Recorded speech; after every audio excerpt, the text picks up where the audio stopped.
I single crocheted in the back loop 10 times, and now we're going to attach the head in the next 4 stitches. So you'll want to make sure that you have the eyes on top, and you're going to squish it down and find the top 4 stitches. That's what you're going to use to attach to the shell. So first you go through the shell, and then you find that farthest stitch. It's always worth double checking. And then I'm going to go through that on the head, and I'm going to pull through and slip stitch.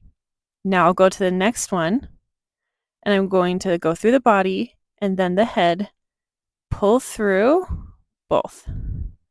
And you're going to do this for a total of 4 times. On the next round, you'll attach the bottom part of the head. Here you're going to finish the head and then single crochet 10 more times until you get to the next round.